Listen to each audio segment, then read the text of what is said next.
All right, testing, 1, 2, 3. Testing, 1, 2, and 3. Testing, 1, 2, 3. Testing, 1, 2, 3. All right, guys, welcome. We'll get started here in a minute. I think Tiffany is going to have the night off. She's celebrating hubby's birthday, so that's going to be a few things that she's going to be doing. And of course, we will be kind of navigating between what we're doing here on YouTube and everything else. And so just kind of doing that. So I'll give a few minutes for some people to hop into the room before we get started. Again, I'm live on YouTube. So we are streaming this live on YouTube as well. And for those of you who decide to come up in a little bit on stage, you know how things are going to be. So hello, Renee on YouTube. Thank you. Appreciate you coming in tonight. And so we're all good there. So hopefully the audio on YouTube is doing pretty good. Can you give me a heads up on YouTube as well?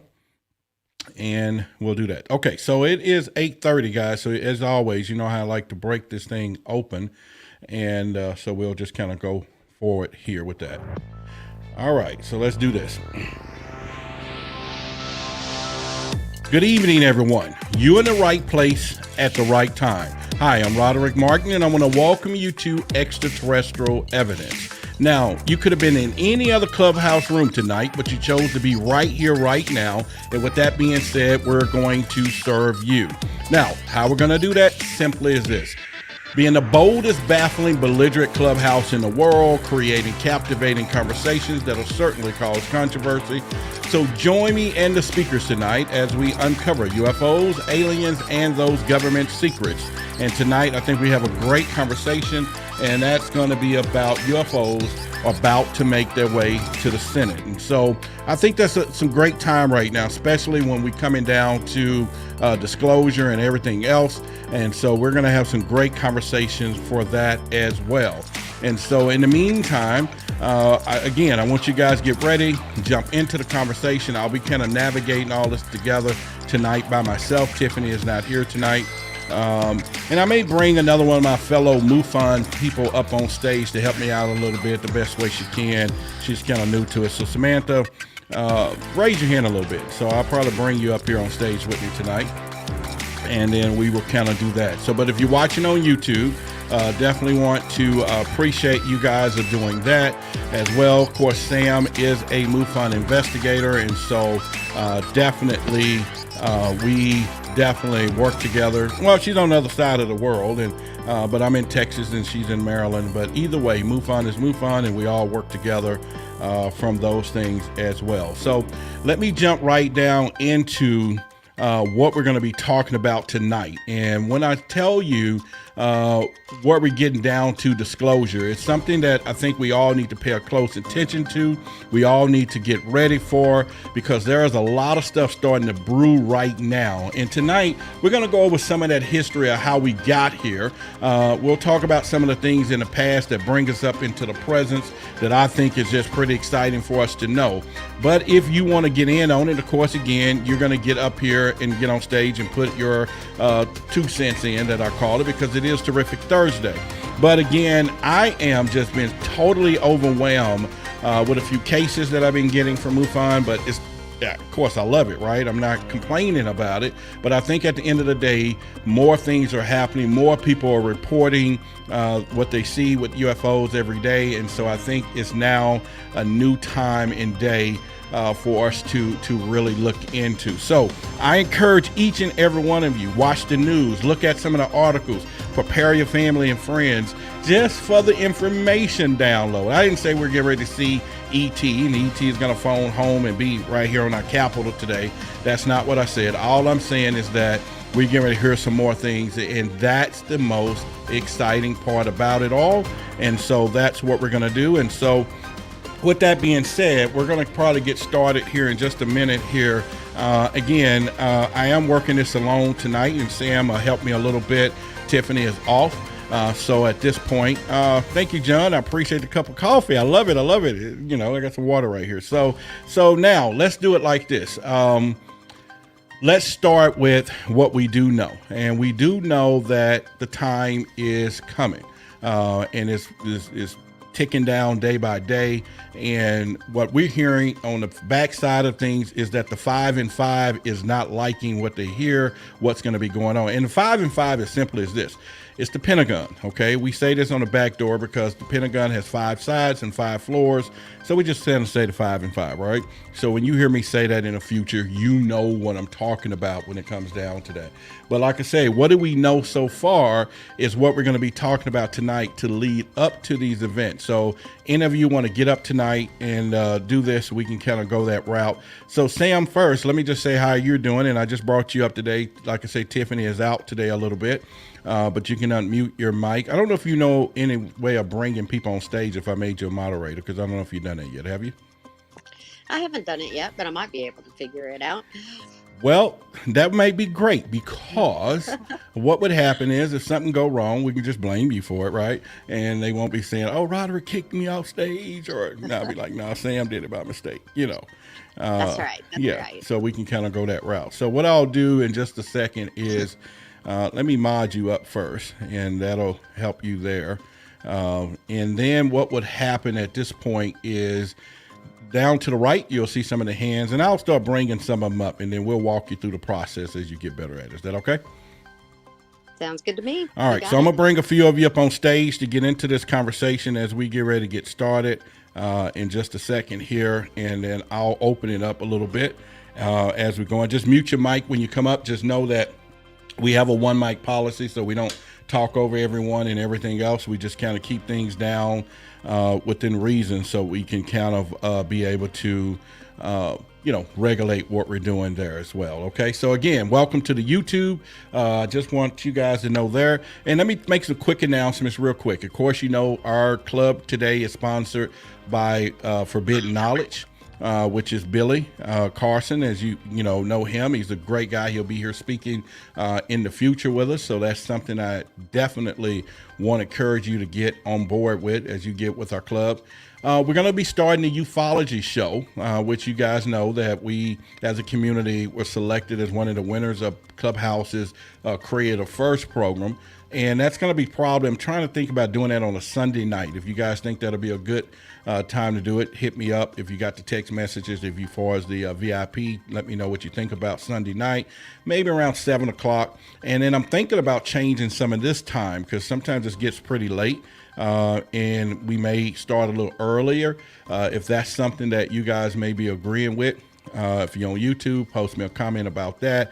Maybe starting about 8 o'clock, maybe 7:30 instead of 8:30. I know, in the East Coast, it gets pretty late at night when we're doing that. And so that's something else I'm thinking about. So if you haven't been on our club pages or our UFO hotline or text message, look in my bio. You can get on that. You can text the number 972-784-8814, hashtag UFO, or for us old folks, I would say # UFO is great there. Okay, Mike's saying this time is good.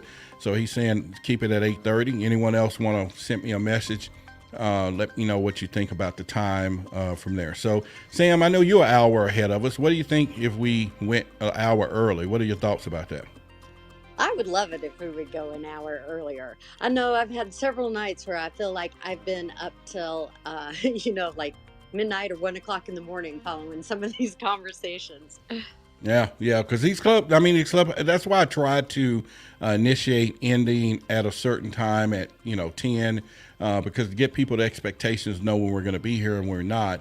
But again, I'm going to really think about that. But at least we know that the ufology show will probably be on a Sunday, and it might be around 7 to 7:30. So, and it'll be a totally different concept than what we're doing here. We're going to have some major guests and people on there that I think everyone should really definitely in love to, what's going on there. So, all right, so let's kind of get started here a little bit. So as we know right now, the UFOs are heading into the Senate. And when I say that, I'm not talking about UFOs crashing or anything like that. We're talking about the topic, the subject matter. As most of you know, we are into the 180-day countdown, which is disclosure time. And to do that, they're now saying, okay, we have to kind of disseminate this information. But let me bring some of this to a more closer point here.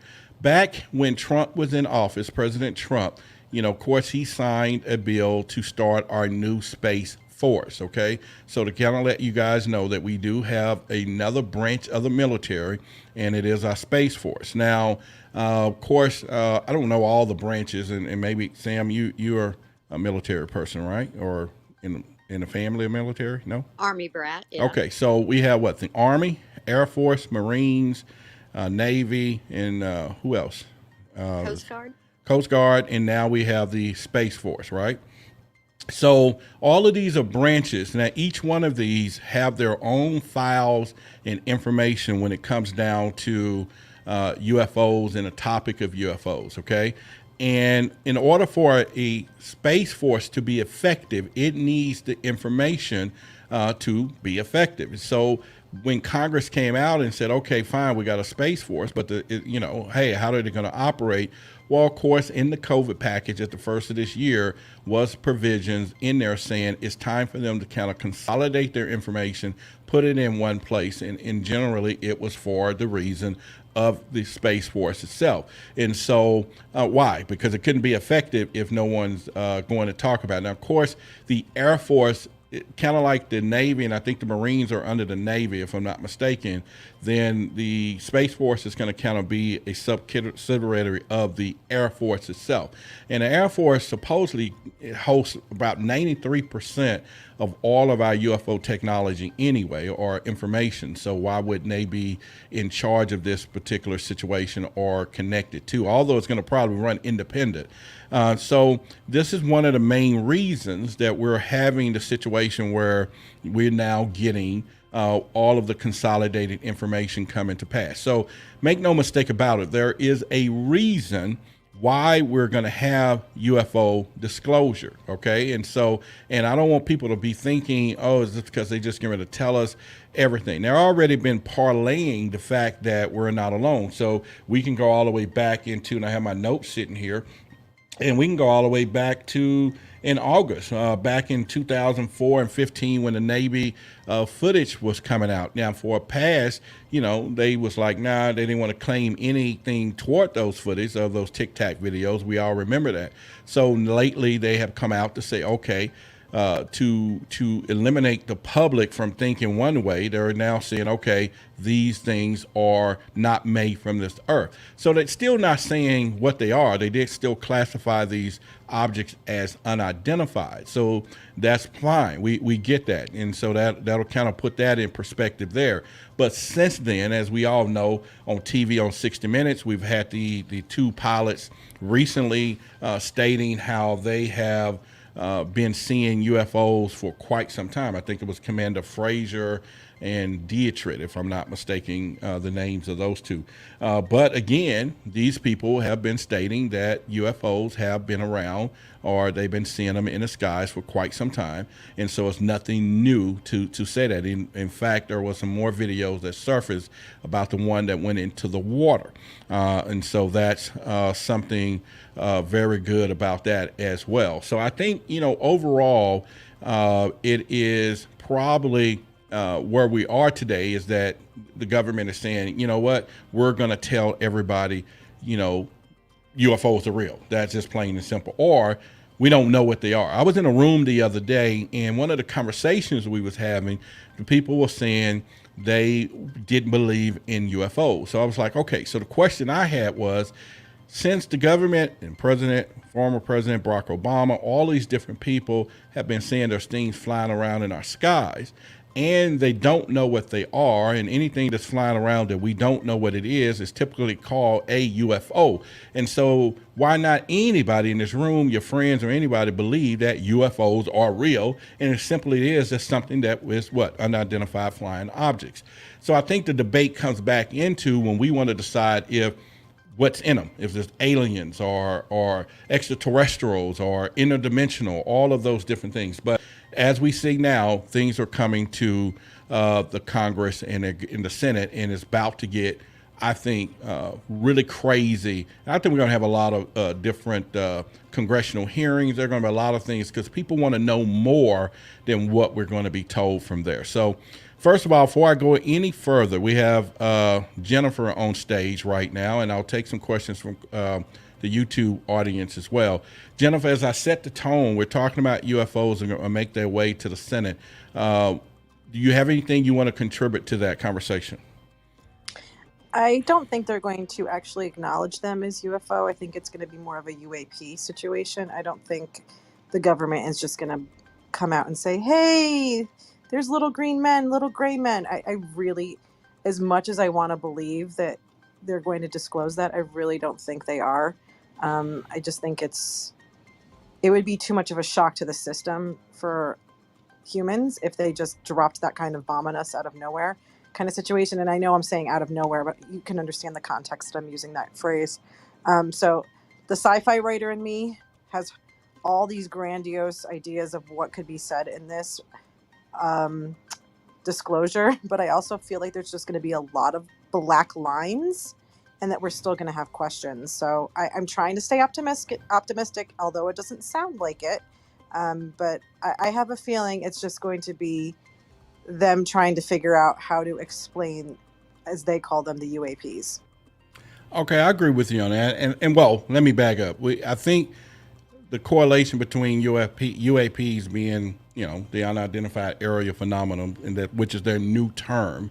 Wouldn't we say, Jennifer, that they both mean the same thing, though? A UFO, unidentified flying object, is a, unidentified area phenomenon? Yeah, what they're saying is, and this is what I mean, not my words. This is so don't take it out of context, anybody.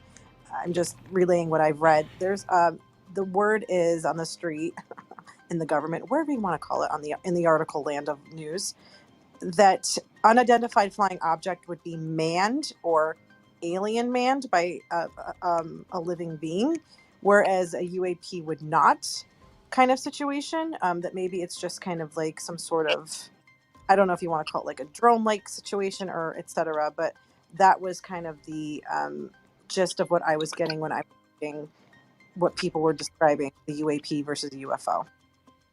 Okay, I can understand that. I think that's pretty much, a good explanation there. You did great on that. Anyone on YouTube, if you want to post a comment, I'll bring it up and we'll integrate it here with Clubhouse. We are live with Clubhouse here as well.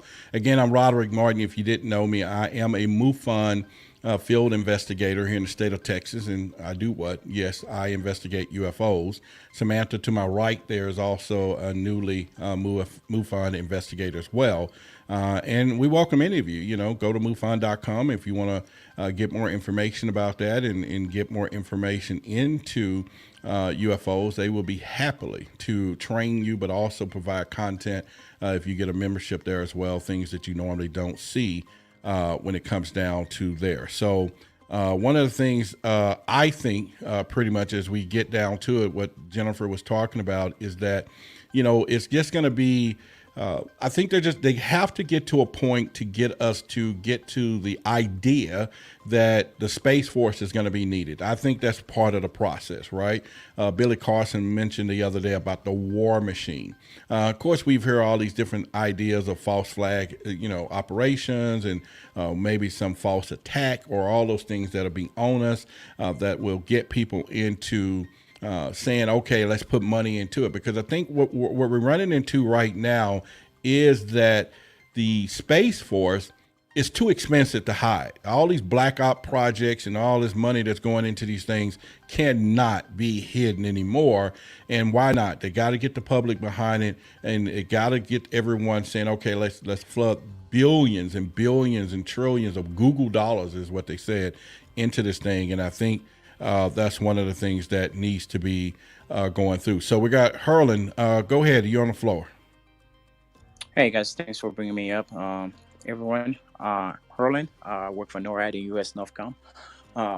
I'm just gonna circle back to what you were saying, Roderick, regarding the Space Force. I just kind of clarify for a lot of people in the audience. So when we look at the DoD and how it's breaking down, you have the services, and then you have the combatant commands. So the Space Force, the Marines, the Navy, the Air Force, Army, Coast Guard, or whatever, those are services. Their mandate is to man, train, and equip. However, the war fighting, the war machine, those are the command and commands. And I guess what you should be talking about, Roderick, is the U.S. Space Command. U.S. Space Command is actually that entity that will do whatever you think that the Space Force would do. I don't know if I'm making sense. Just like you have U.S. Pacific Command, U.S. European Command, Africa Command, Southern Command, U.S. Northern Command, where I work. So those are the command and commanders. Those are the ones that actually, if there were any sort of fighting, any sort of you know operation plane, campaign planes, all of that stuff, it will be from them. Those are the ones that will be conducting that. Now the services will provide the force and the capabilities. So how does the Space Force plays into this? So Space Force mandate will essentially be to produce trained, I guess, guardians. That's what they're called. Who will be able to perform the job that U.S. Space Command will need, essentially. So the service there, so yes, there is definitely money tied into all of this. Like get them more money, pull out some of the money from the Air Force, and gonna get some of the functions that the Air Force had as far as training and equipping and providing capabilities, transferring those to the U.S. Space Force so that the U.S. Space Force can now produce readily capable forces to feed the combatant commands. And those forces, she's not gonna be going to U.S. Space Command. They will be everywhere, like a U.S. U.S. Southcom, U.S. UCOM, U.S. Indo-PACOM, everywhere that they will be needed, essentially. And to piggyback on what Jennifer was saying regarding UFOs and UAPs, yes, she's definitely right. While the DoD is calling it UAPs, because like you said, we don't know what those things are, and so you don't want to classify it as something that is being made or operated by an entity, a living thing, or whatever you want to call it. So that's why it's named as a phenom, because we're still trying to figure out exactly what it is. So those were that. And yeah, I'm just here for All right. listening now. I appreciate it. Great comment there, Harlan, and thank you for commenting there. Also on YouTube, we have Johnston saying that there's a lot of some expected contents of a report that's coming out now, and maybe he can share some of that here, and then I'll talk about it here on Clubhouse Live as we go there. But yeah, so again, of course, I'm actually on stage here. Oh, okay. Well, go ahead then. Let's go. Well, we'll get to you next. We have August and then Heather. So, August, go ahead. You can come into the conversation.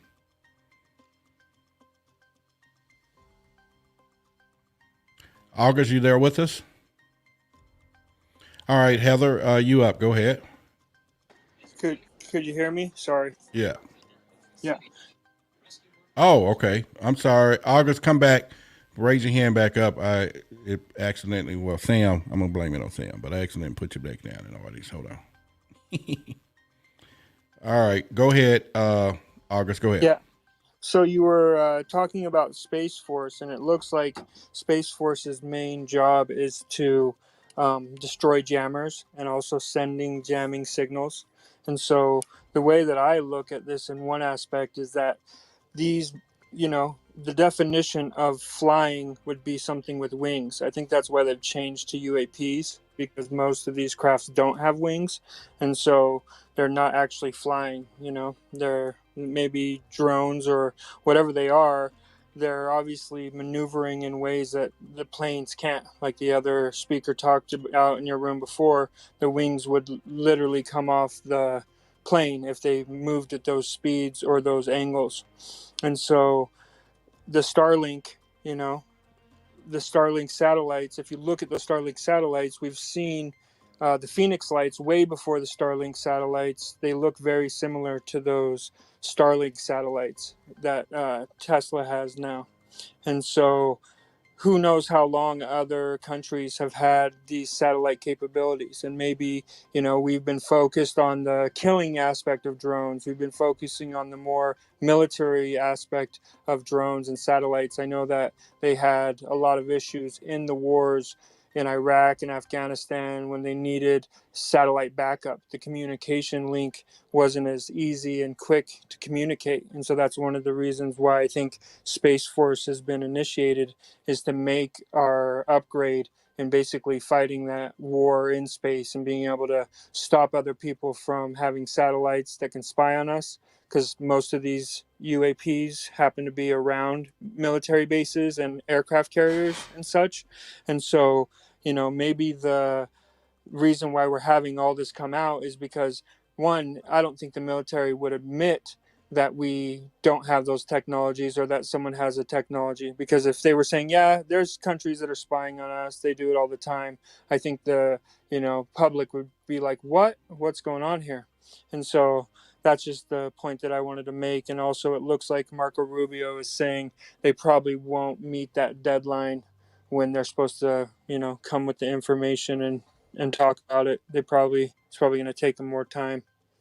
Yeah, I think we appreciate August. I think most of us that's been in the field of ufology already assumed that there was going to be a delay anyway, or highly redacted information, because it's just not something that, again, I think the Pentagon and a lot of those people are not coming together on releasing a lot of this information. Now, of course, you mentioned, as far as the Space Force itself, and of course, we all hear the term of Galactic Federation, or, the New World Order. There's all kind of rumors of all kind of crap out there. And I think at the end of the day, it's going to be a military force. I think Herlin was just saying how things are going to function there. But anyway, let me move on to Heather.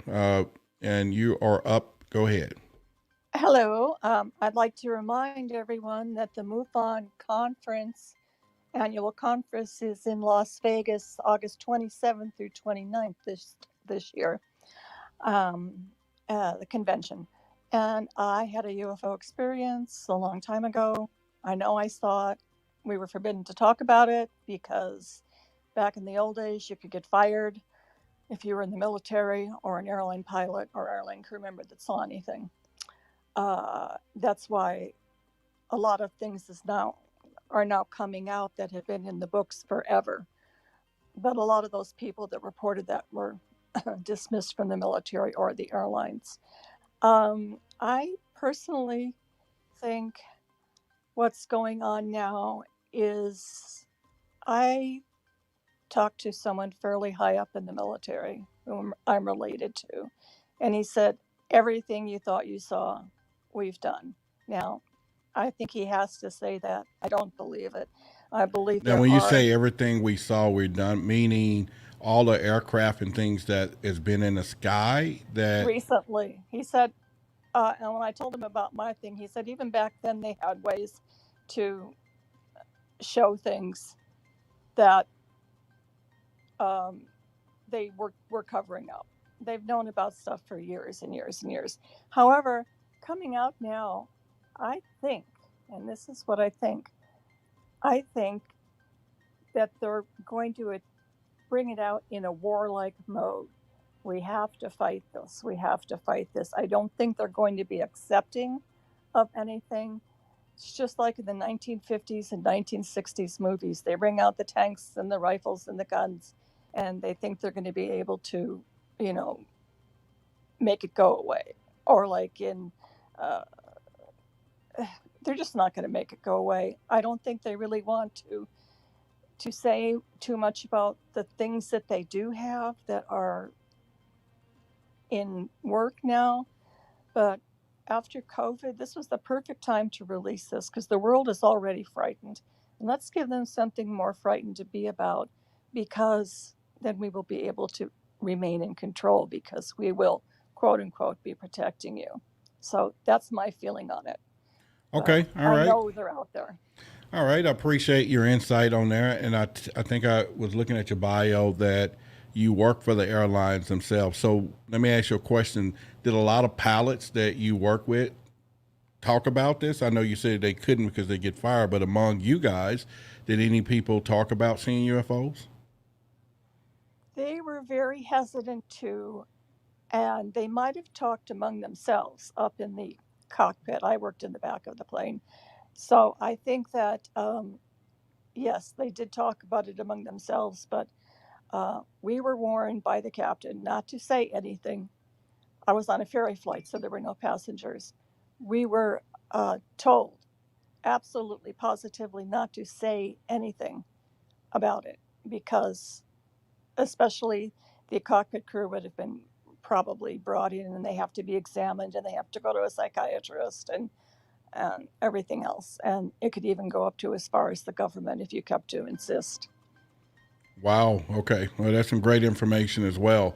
I think again when it comes down, and again, I think this is why we having a lot of the pilots, we have a lot of people coming forth, and maybe the landscape has changed. Maybe they're not worried about the consequences or getting in trouble about anything that's happening. It's hardly we don't know that, but I think at the end of the day, it's something that to kind of look at that. But John, with the cat, go ahead.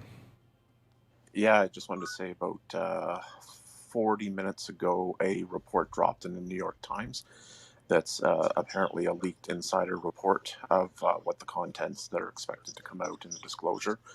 Apparently, they're going to state that it's not American technology, possible speculation that it could be Chinese or Russian, but not ruling out that it could be something else. That's interesting. I I don't agree with what they probably seeing in that area because to blame it on or come back to another country, I think it doesn't fit the agenda of trying to do the world order thing or coming together in space and making everybody do this. So who knows though? I mean, again, I think I think the first ground of all this is for all of us to, or any of like myself, believe that there's something up there that we don't know, right? And that, but when we go back into some of the historians and ancient aliens and all of different other information, it just changes the whole paradigm of what the military would tell us versus from what the data in our past and all of that is showing, or that we can kind of correlate with to know, hey, you know what, there's extraterrestrials out there. Now we may not know they're driving or flying or guiding some of the things that's flying around in our skies. But I think the process that most people want to know is, are we alone versus getting past the fact that something is flying around in our skies. So, Nicholas, you own as well. And anyone on YouTube, you got a comment you want to make pertaining to conversation. I see you guys are conversating with yourselves there. But definitely, I'll bring it on screen and we'll kind of do that as well. But go ahead, Nicholas. So I have a question, I guess. Are these files that are being released, are they Freedom of Information Act, or are they like, what are they? What's the No, I think they're far from that because, Freedom of Information Act is something you or myself or we can request. And then, of course, it could be bombarded for years or they can take their time doing it. This is a congressional thing that was put in place to be delivered in Congress. It was provision that was put into our COVID package where signed into by the government saying, hey, you know what? Our Congress is saying to the military, we want the information and we need it brought forward to the public. And I think, again, we might think that they're doing it for the public, for us to kind of tell us what. I think it's a little more higher level than that. And so we got to kind of assume what we're going to hear. And like most people are saying, it's not going to be out on time as it is or not. So I think it's just a waiting period for all of us. But to answer your question, is way far from being just a simple well, those things are complicated, the Freedom of Information Act, but yeah. Okay. And Can I add up on that real quick? Oh. Yeah, go ahead. Yep. Yeah, so you're absolutely right, Roderick. You have to understand the reason why Congress put that in the bill, because a lot of congressmen and congresswomen, they're not privy to classified information. A lot of them are not, unless they're serving on like special committees and all kind of stuff, right? So obviously, with the power of the purse, which they have, they can decide. If you want money, then you need to tell us exactly what you're using that money for, and that's exactly, they use that power of the purse to essentially declassify information that they want to have access to, and that's just what's happening here. So all that information that's about to come out is essentially a law that was enacted by Congress, is instructing the executive branch to declassify the information to be presented to Congress. That's what's happening now. Yep, great, Okay, great. okay. Thank you. All right, And so then, go uh, ahead, Nicholas. sorry. I got one more thing to say. Like with the are they saying that the existence of a life form outside of our own Earth are they saying that it's not possible, or are they saying it is possible? Well, they're not saying anything yet. I think that's what, and I just said that a few seconds ago. I think that's what Yeah. most people want to know is are we alone versus what's flying around. I think people are accepting the fact that it just may be a possibility. There's things in our skies that we don't know what it is. And then it moves into the next thing of saying, I just want to know what it is. I mean, I want to know if there's extraterrestrials. And I kind of use this analogy of, imagine yourself in the bank and you're in the line and you're about 10 people back and you're hearing that the bank and the money and something's going to be happening in the economy. And you're like, well, I got $2,000 in there. I want to get 500 out. That'll be just it. And then as you get down to five people back, you're going, I'm going to go ahead and get 1,000. Then by the time you get up to the teller, you're saying, I want all my damn money. So I think what's happening is at first people want to know, are UFOs are real? Now we're moving to the point of what's in them. Now it's like, okay, man, forget that. Just tell us, or we're alone. So it's just it's a never-ending story of what we want to know. And I think the fact that we're at this point is more of a vindication for all of us who's been in ufology over the years. Because some people tell people they're cuckoo. When it comes down to the subject matter. So. I think it's a great place, but I don't know if we're going to get that information of saying, all right, guys, here, let me introduce you to Milo here, who is from, planet Xeon, something like that. No. I mean, but like in the Bible itself, it says there's aliens. Well, I mean, I'm not contradicting. I mean, going against what you're saying there. I'm mispronouncing that word, but what I'm saying is now that is a whole nother world. Our government ain't going to touch that. Be talking about, because that's another part of, in some cases people call it control. In some cases, people call it whatever. But I think at the end of the day, they're not going to go into a spiritual thing because there's a lot of power and shift. You got the Vatican, you got all this on religion, that's out the box. I think it's going to be up to people to explore those possibilities on their own. And I've been doing that myself, just reading different things. And I still, today I'm a Christian and that's what I, believe in, but I've also now have exposed more information to at least get my curiosity going, like, damn, what's this about? And so, but I still got to believe in something to keep the mind, in a sense, not be going crazy. Right. But other than that, and then when I shift beliefs, that's one thing, in time. So, we're going to have that. But anyway, I'm a scientist, so like, I don't subscribe to like happenstance and things like that. What I'm saying is that it clearly states in the first book of Genesis. Oh, well, sorry, the yeah, first book of the Bible, verse Genesis. 126. Yeah. That'll be. No. Verse one, like the first word, it says God created. You can't be from somewhere that you created. So therefore, God is an alien. Okay. All right. Well, we won't go that far right now in this conversation. But however, we are going to, with Billy, I think in a few weeks, are going to be touching on that. So make sure you stay posted to know. And I think that'll be a great conversation because it'll take us off where we are right now completely. Yeah, but that's fine. But I'm not discounting what you're saying. But let's go with Brad. And Brad, you up. If I could for a second, guys, and I'll take myself off the stage. Okay, go ahead. I'm surprised that we're not discussing the New York Times report that came out 40 minutes ago. You guys really need to read this. All right, I'm gonna go look it up while we're doing that. Let me see a link there, but anyway, don't they have a paywall? New York Times. All right, hey, well, so thanks, Roderick. I appreciate it. I was listening and I heard Herlin and I think August talk about the Space Force too, and they were right on target. But the Space Force, the purpose of the Space Force, the real genesis for the push of the Space Force wasn't like didn't have anything to do like with aliens or anything like that.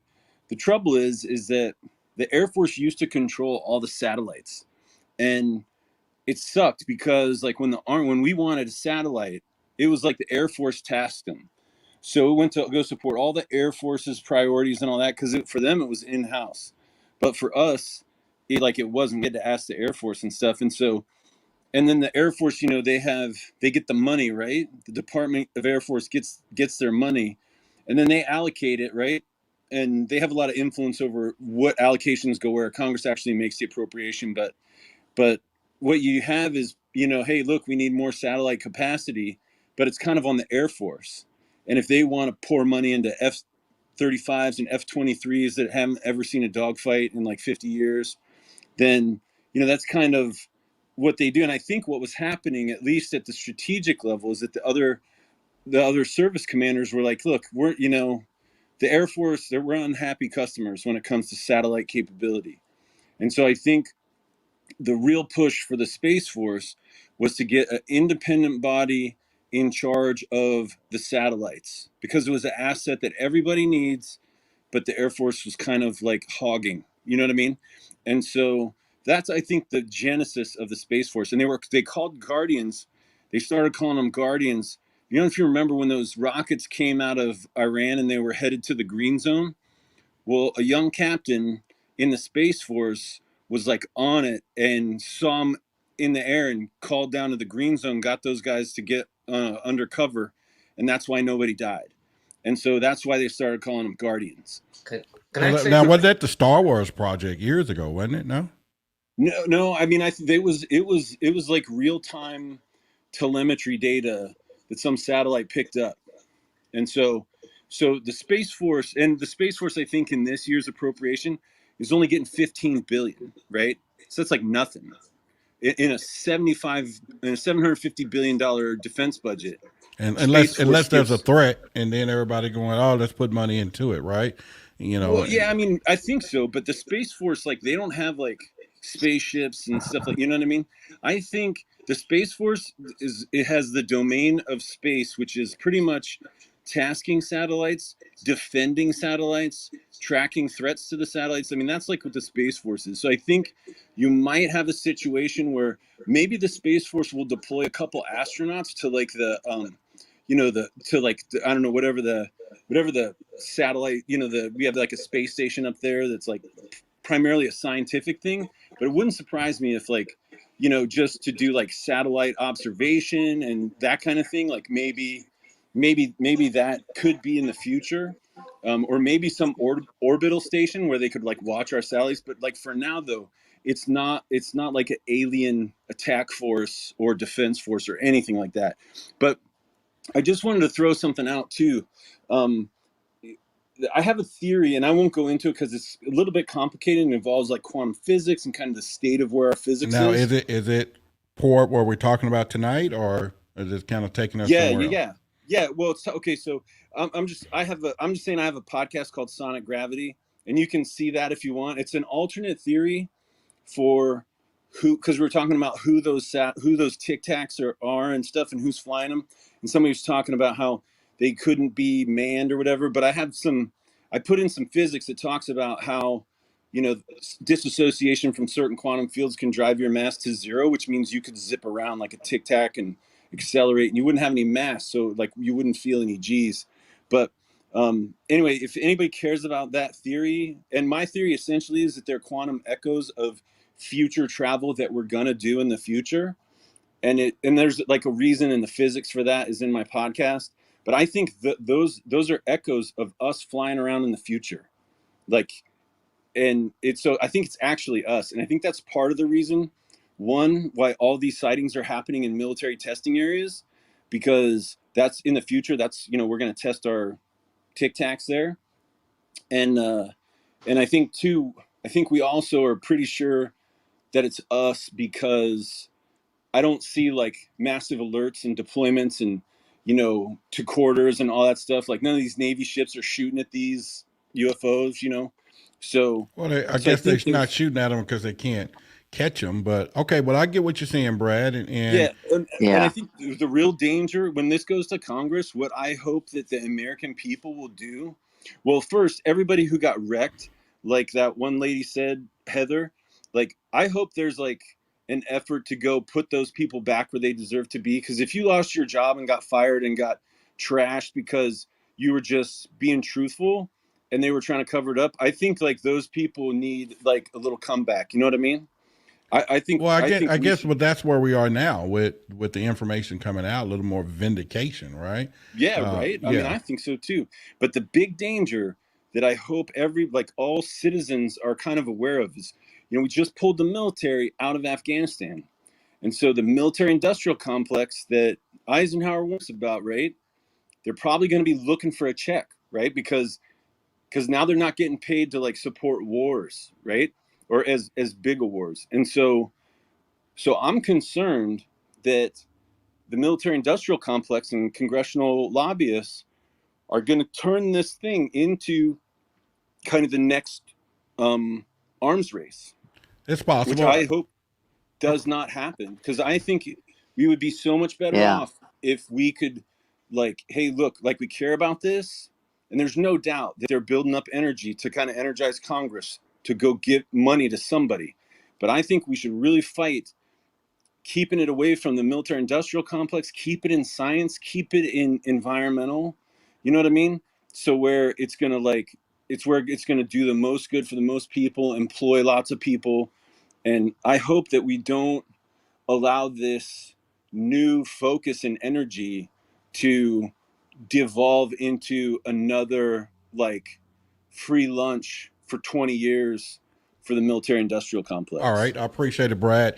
But I'm just going to make a comment on that and just say, you know what, you well as I know that they are already the agenda is spelled out. It is going toward the war machine. That's just the bottom line, and that's going to create money and economy, across the board too. But again, that's already spelled out. The minute the Yeah, but I mean, sport, imagine if that went to schools. but it's Imagine if, like, not. We know it's not going to happen. So imagination is the imagination. Yeah, imagine if it did. But at this point, space is the new money.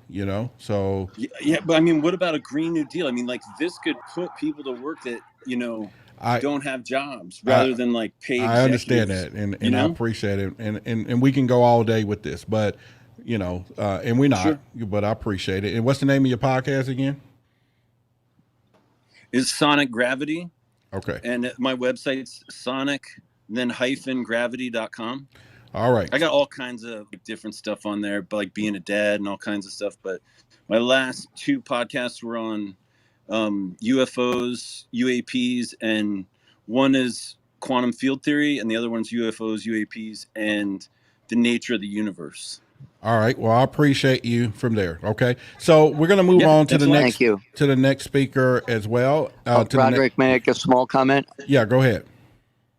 Joe, small comment. Just no, I'm not sure what the Space Force does or is supposed to do, but NRO.gov, the National Reconnaissance Office.gov, has for decades been in charge of all the intelligence satellites and all tasking. Even their name was secret until not too many years ago. But NRO.gov handles that, so for whatever that's worth. All right. Appreciate it. Can I say something? Yeah. Who is Hey, this? Who Roderick, is? as your moderator, can I jump in? Not your moderator, but as your admin for tonight. Yeah. We Go got a ahead. lot of people on stage right now. And I see a lot of people wanting to join. Should we turn off the hands for now so you can get through everybody? Yeah, and I'm gonna try a little popcorn tonight. I have never done that, but we may.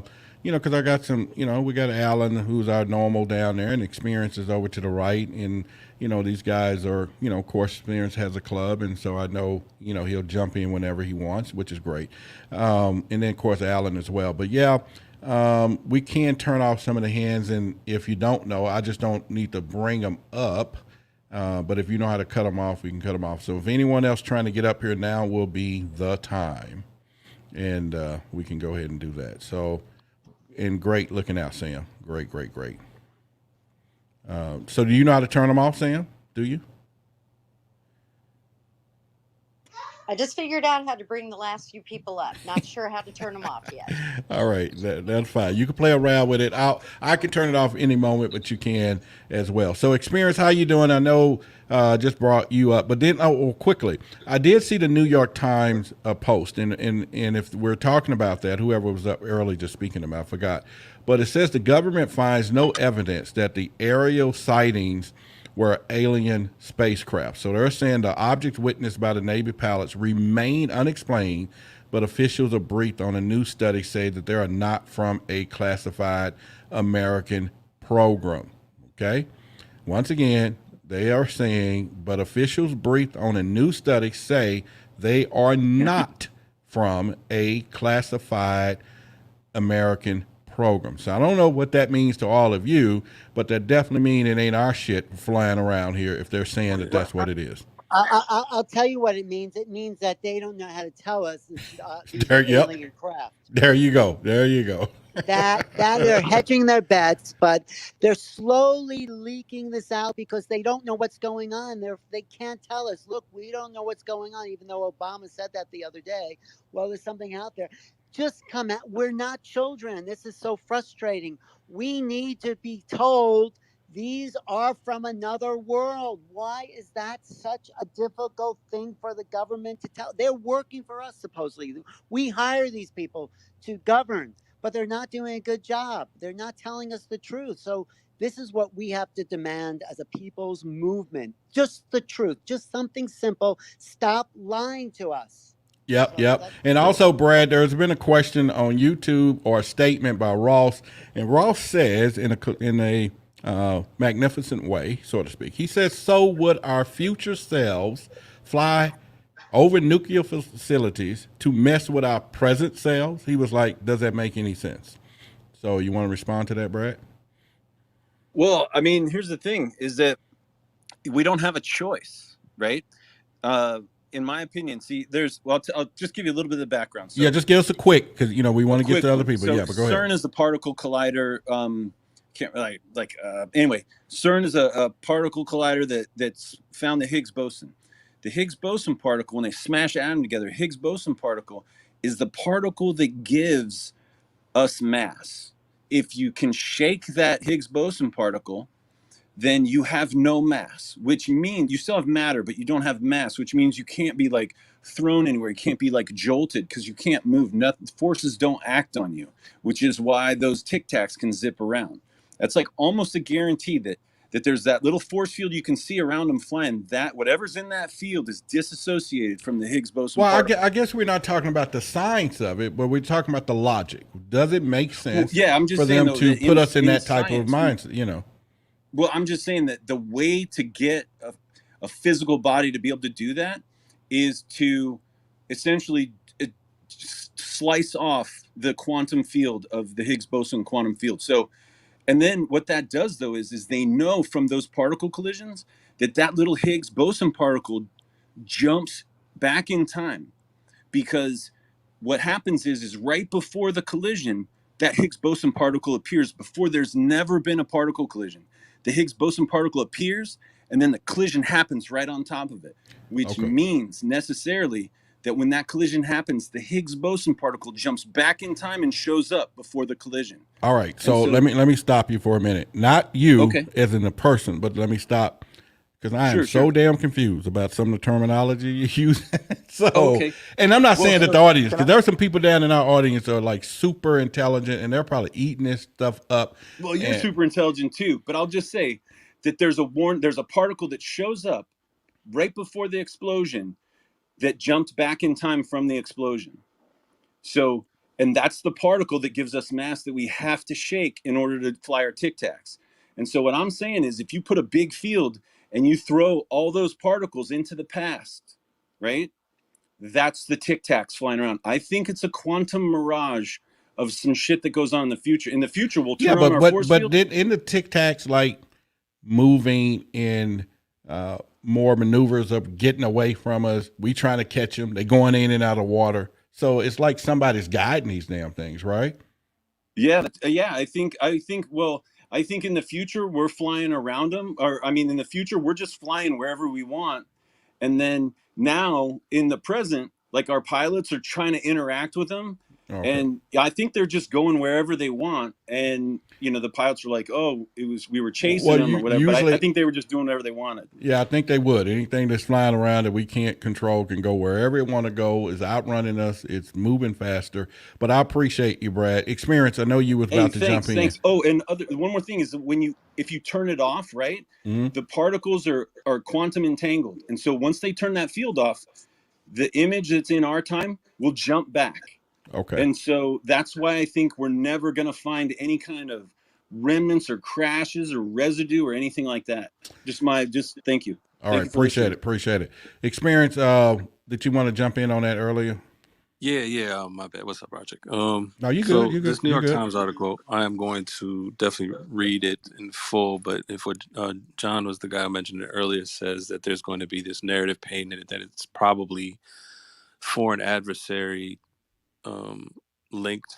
Um, that's troubling to me. That's something that needs to be. That means they're going to kind of change the narrative of this whole thing. Yep. That's what I Look, was reading too. But go ahead. Go ahead and go into it so for us. yeah, so if it's Russia and China, and I'm not saying that that could be completely false either. We got to think we can't be the only ones that have had crashes and have smart, incredible scientists to be able to reverse engineer some shit. We have to, it's a worldwide phenomenon, so we have to understand that this encompasses the whole world and not just us. We tend to be biased towards our scientists being the best and all that, and I completely understand. But if there's crashes in other places in the world that have very capable scientists, they're very capable of reverse engineering shit as well. So we have to take that into account. The only thing I would say is that the sheer volume of sightings, I think, encompasses and completely eclipses the fact that anything that's test or man-made. It's just too many sightings around the world in different parts of the world, different shapes and sizes. I don't attribute that to completely being man-made stuff. So and then you got to factor in that these craft have been sighted for hundreds of years. It's not just now, right? I had Billy on last night. We talked about ancient, relics and sightings of craft in ancient times. This is nothing. This is not new. You know what I mean? It's frustrating to hear the dancing and all that stuff, but I guarantee you 100% that we know more than what is being led on. They're saying it's not a U.S. project or anything that's within the U.S. control. That's probably bullshit. It's a lot of this stuff that we're gonna have to. It's gonna be more dancing if the contents of this report is gonna be, oh, it's probably Russia and China. You know what I'm saying? So we just have to keep doing the due diligence. What I'm hoping is the scientific community pushes this forward and saying, okay, if this is capable, if our adversaries are doing this and we're not able to do it yet, or if it's not from this earth and it's still there's still things capable of making these maneuvers.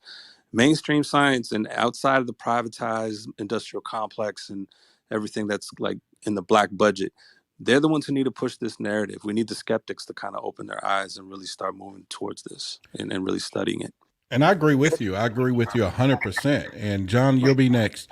Well, And I just want to say those are the guys that are suppressing it, the corporate controllers. They don't want to lose the oil industry, which feeds the country. That's the addiction here. But I just want to go back to Brad for 1 second, saying there is a quantum physics element to the science that we're seeing, but they have found remnants of crash ships and all that. And some people say maybe they were put down there, but they're in the government control. And this is what Elizondo doesn't want to come right out and say. One more thing, Roderick. What Times article are you quoting from what day in the New York Times? I think it was today, right? Just a few minutes ago. I'm looking on the front page. One Front hour page ago. of the New York Times. About 1 hour ago. They just posted it. Oh, really? Okay, thank you for that. Okay, Yeah. this good conversation. Thank Yeah, you. and I agree with Yeah, you. hey, look, Yeah. I definitely think some stuff has landed from outer space. There's no question. Okay. Because Now you're with us. All right. Come no, I on am, but back I'm with just us. saying All all them right. Tic Tacs, like, and when you start seeing these visions accelerate and more and every day, then I'm telling you, you're gonna be like, maybe those are, you know what I mean? As we go in the future and there's more and more sightings, I think that's a much better argument for this whole quantum shadow stuff. There's no question that something happened at Roswell, because we were making computers with vacuum tubes in 1946, and in 1947 they patented the microchip. So we definitely found something in Roswell, like no question. I'm not saying there ain't no aliens. There's too many people talking about getting abducted. I'm saying there's aliens, but I think all these tic tacs, especially when you see like a retarded one, right? That's like kind of spinning in a weird circle, like the guy's like the new guy, student driver, watch out. Like I really think a lot of these are, test flights. You know what I'm saying? Okay, Just I just agree with you on that, and I appreciate it. I, But I don't agree with that. you I know, don't agree. A student flight cannot go down to the level of the ocean and zip up like at well, 80,000 miles an and let hour. me say That's that, not. Alan, you're correct. I do agree with some of the things you're saying, Brad, and I do agree with what the hell you're saying now, Alan. Go ahead. Yeah, well, okay, but just saying, the stronger the field, maybe the further it jumps back. You know what I mean? So Yeah. maybe sometimes we're looking at state of the art ones that have come way back from the far distant future, and maybe like the newer ones, the ones that maybe aren't as powerful, maybe we get those like also mixed in there. So I'm not saying Well, everything is like just, I think I'm not instead of disagreeing with anybody. guessing, Your guess is good as instead mine. of instead of guessing, there are people who know the answers and they are not telling us this. They're the ones at Area 51, maybe Bob Lazar. These people have the technology; they can answer these questions. Meanwhile, they keep the rest of the world guessing. And there was some idiot in the New York Times who said, "Well, I don't think these UFOs are even real anyway." Just like 5 days ago, there was an opinion piece. So Yeah, anyway, yeah, I we agree need with to you on know that. the truth. I Yeah, agree with you thanks. on that, Alan. When And can I say something? you are next. What we do here, John, we kind of go in an order. And I did notice you was flashing the mic, but I thought it was a technical thing going on. But you are now next. Go ahead. Okay, great. Well, I wanted to get in about a half an hour ago, but I already forgot the main thing that I wanted to talk about. That's the problem. And with the lack of a pen, I wasn't able to write it down. However, one of the things that I think that we should possibly concentrate in is to basically talk to the scientists, the scholars, the linguists, to try to make peaceful contacts with these aliens and try to learn their language and start communicating with them. Well, I mean, And I think once they're doing and that what already, though, right, John? I mean, in other words, we hear about our government, in collusion with some of the extraterrestrials for technology, and the language is our language, right? And so I don't think they're more sophisticated than we are. They know our language much as us trying to communicate with them, right? yeah, but they should teach us theirs. And the story has that they already have, right? And so I'll go back with what Experience was saying that, this thing's been around since ancient times. I mean, we've been getting remnants of extraterrestrial visitations, aircrafts, all Yeah. these different things. So it's not nothing new. But if you go back into ancient civilization, then that goes back into, is that where some of our languages, well, I can't say that because all these languages evolve in different places, but the DNA of things supposedly coming from that area. And I think we was talking about that earlier biblically and everything else. So, Yeah, but they should give us their technology, at least more of it. ET well, tech, that's what we need. I got you. I got you. And I think, there is a rumor that we're supposed to be coming out with free energy and some medical technology, and that's going to be revealed, and everything else. And so the rumor of all of that. But I think at the end of the day is what Alan was saying too, that, we know that there's bigger things happening right now than what we know. And so it just kind of goes from there. But and go ahead. and boy, oh boy, the oil companies are going to object if there's going to be any kind of propulsion energy being released. They're going to have to find a new way to make money, I guess. And they will. It'll be water. Oh, But go ahead. that's the problem. They are not wanting to let go of their little oil, like, monopoly so fast. They're the one holding it up. They're the ones that support government to say, no, we can't do this. That's the problem. The corporate greed. I think that's really what's stopping the disclosure. All right. Yep. Okay. So Data, you're next, And then, like I said, we can try a little small popcorn a little bit. Let me give a few announcements. We're at the bottom of the hour. For those of you who just jumped in the room with us, we're talking about UFOs about to make their way to the Senate. And let me just kind of do that reset. And basically, we're just talking about the events and different things that are leading up to what we all expecting to hear. And I think some factions of all of us want to know, are extraterrestrials here visiting us? And then the other part is technology, what's going on with the government, more disclosure. And so both sides of those things run parallel to each other. And I think we all just want to know, like Alan says, stop treating us like fucking children and just tell us what we need to know. But then that's where I think it's already kind of happening because we have a little more people that's being in these high power places. So if all of us were going to politics in a year or two, then we were sitting in some of these powerful positions, then of course, more likely disclosure is going to come even more intimate because we have the decisions to make and the power to say, okay, you want the money? Tell us what we need to know. And we're not going to vote for it. So it just comes down to the power of that. But Data, go ahead. Hey, Roderick. Thanks for having me. I really like what Brad was saying, and hopefully I can offer a little bit of some support, for what he's saying. There's a document from 1984 called "The Missing Link." It's unclassified, and anyone can look this up on their own. And it speaks specifically about the interplanetary communications that were being studied by the United States, the Russians, the Koreans, essentially this entire world of everyone getting together to try to figure out how to communicate through interplanetary form. With that said, it speaks about 5G and 6G communications and the specific bands within those wavelengths in order to communicate.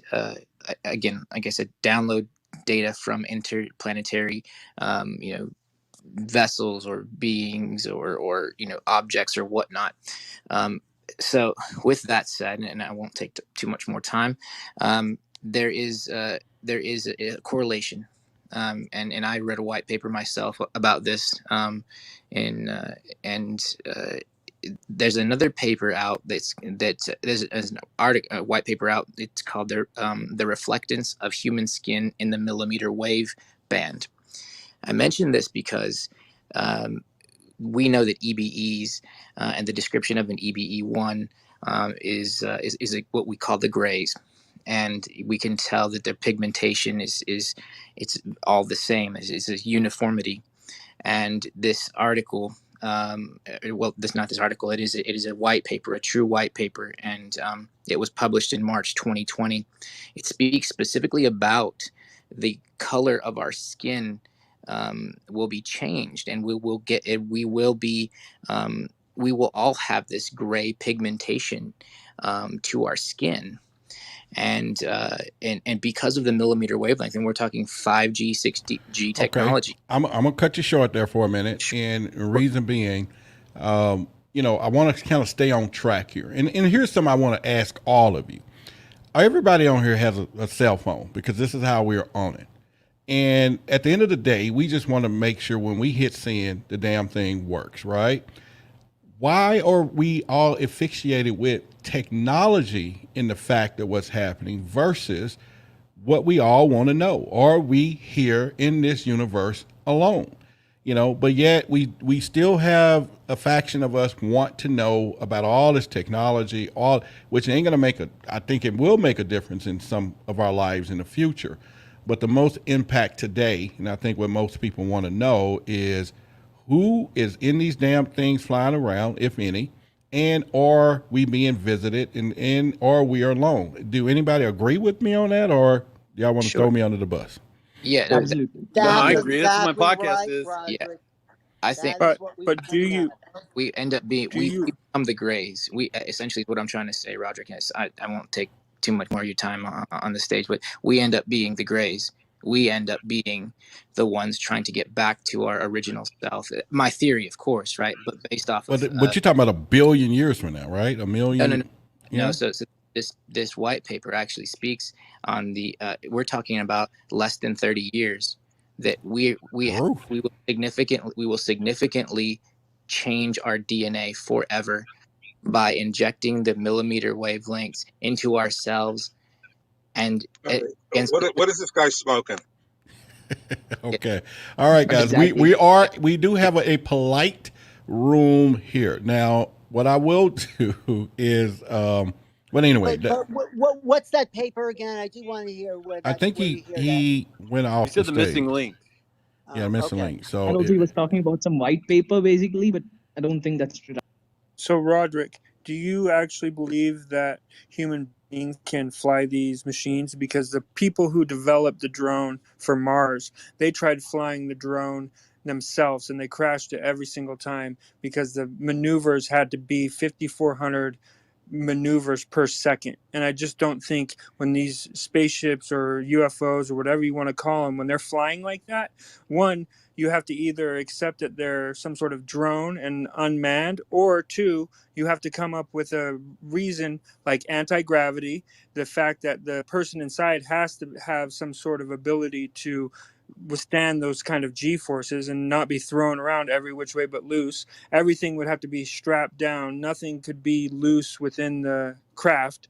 And so to think of it as a drone that's being flown by some sort of computer system with a person behind that versus all these other things that you have to come up with to make it so that it's these people within a craft flying is a bigger jump. And I'm not saying it's not possible, but I'm saying it's a huge jump to go to these these man piloted things that are making these turns and flying like that when our pilots can't even fly like that, and they can barely fly our jets and not pass out and hit those G's and not pass out, and the breathing techniques that they need. I agree with you. Let me say this.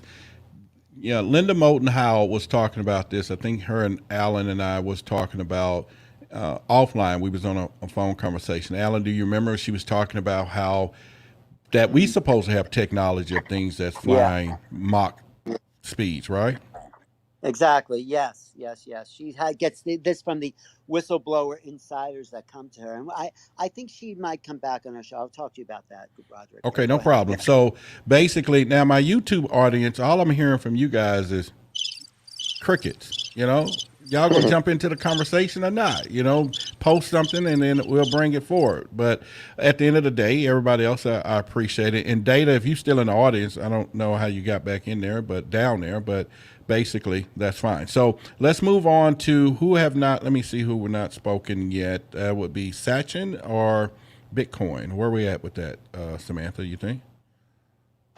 I think Sachin's next. All right, Sachin, go ahead. You're up. Okay, thanks guys. Thanks for having me here. I've been listening to this conversation for some time now, and I wanted to point out something about what Brad had said before, specifically about Oh, we just quantum can't. We shadows. can't escape it. We got the scientists here today. Real quickly, Sachin, that the Brookings report, which was done and sanctioned by or commissioned by NASA back in 1960 something. You guys got to Google it.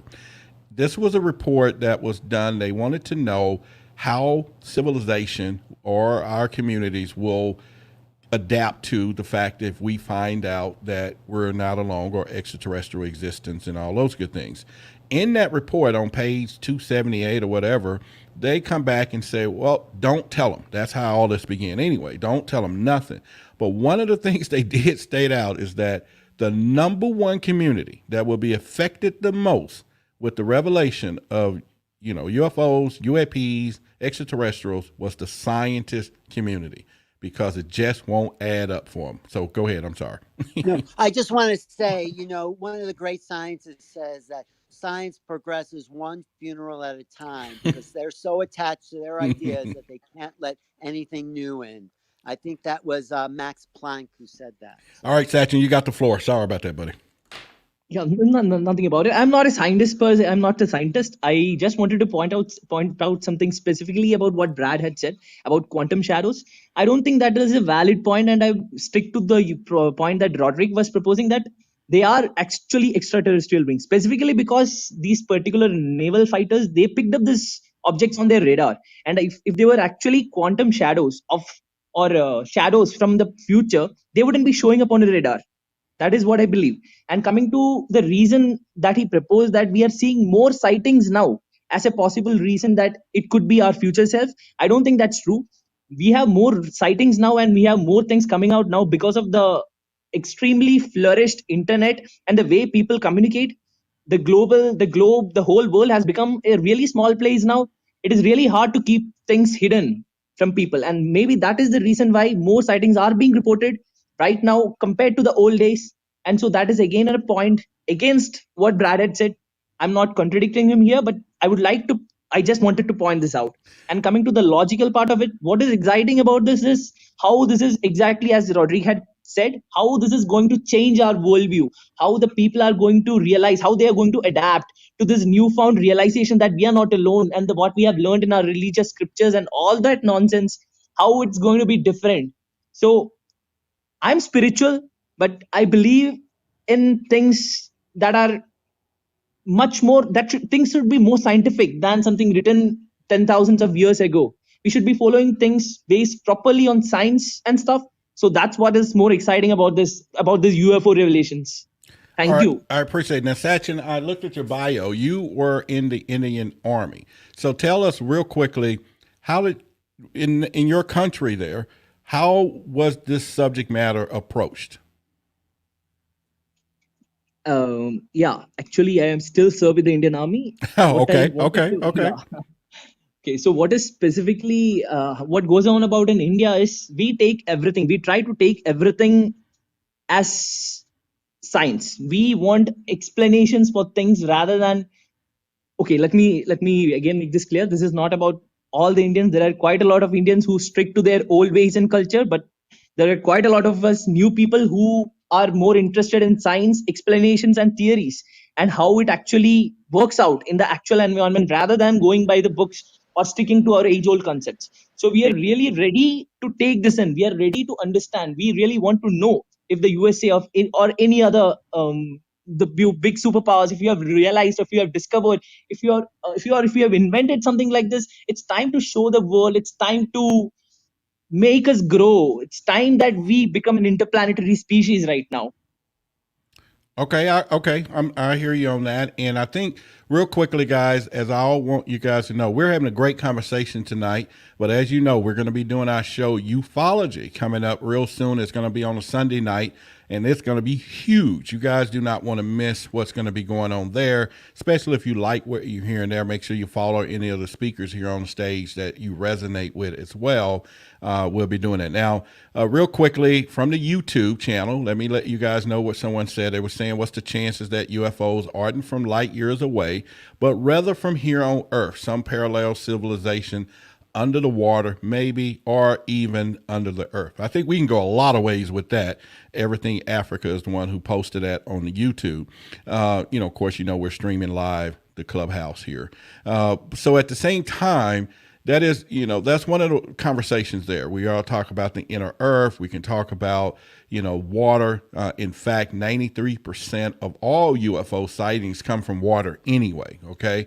And as you guys know, the earth is 73% water, and mankind has only been able to explore 3% of that. So it's a perfect place for them to hide if they wanted to, because we can't go there. And I have no clue why we don't spend more time going to inner, if we're not already there, inner earth or the water versus outer space. And then it goes to correlation of, half of the world is saying there's nothing there. The other half of the world is trying to spend all the money in the world to get to nothing there, right?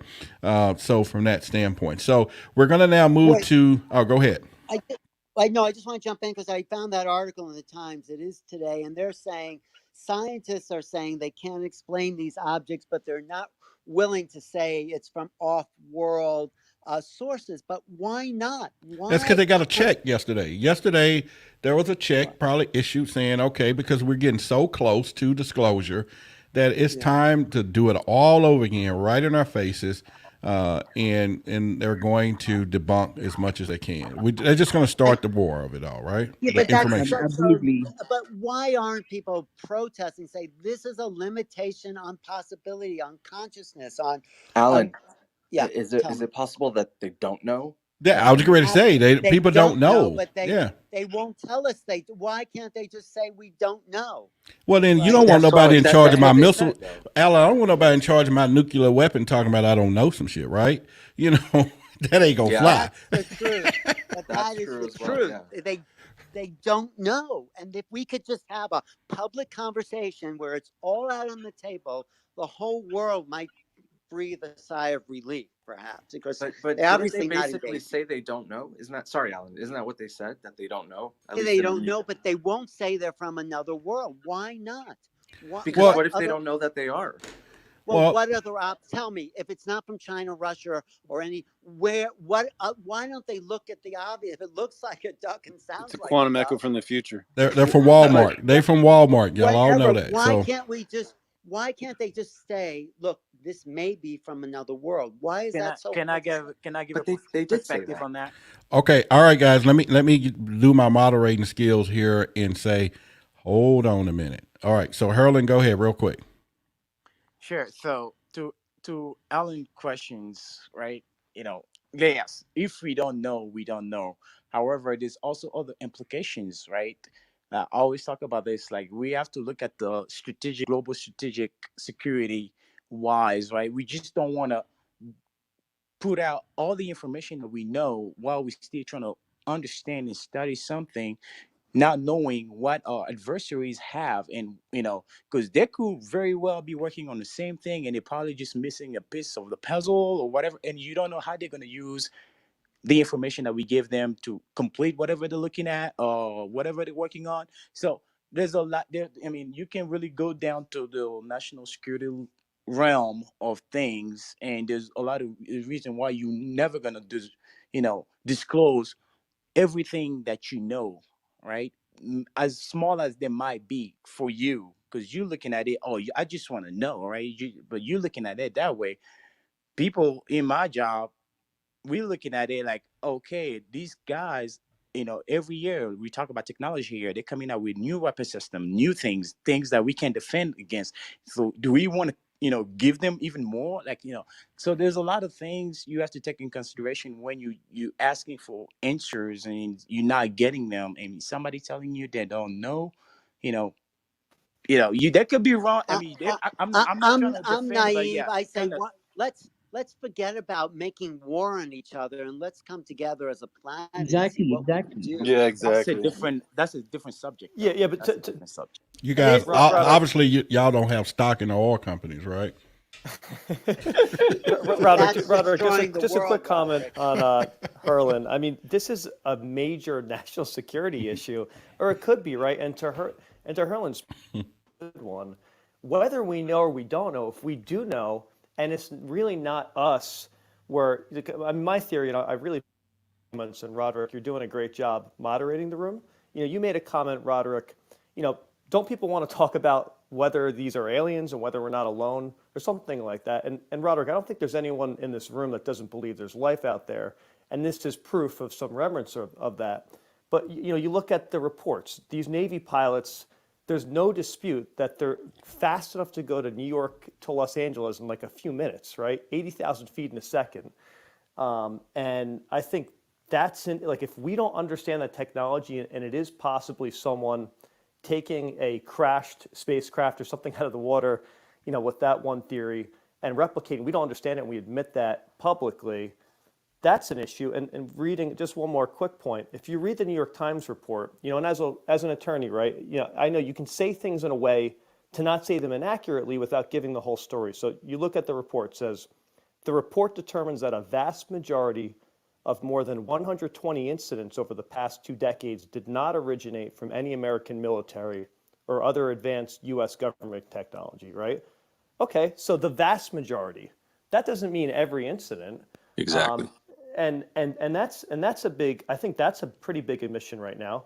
And the fact, I think someone said, I didn't read the whole report yet. Maybe it wasn't a classified American program, but I think the point is, I think Herlin made a good point that the way you slice it, if it's not us, it's not American, it's a security issue. And I think with any of that, money, big oil, anything or not, there's going to be a ton of red tape Well, around what can be said and not I said. just want to say, if it was really a security issue, it would not be printed in the New York Times like that. That kind of stuff is kept secret. Like, so there's something else that's coming through that's being said without being said, if you know what I mean. Well, Do you agree with that? Those intelligence people out there in the For United sure, States? Alan, definitely. And I think to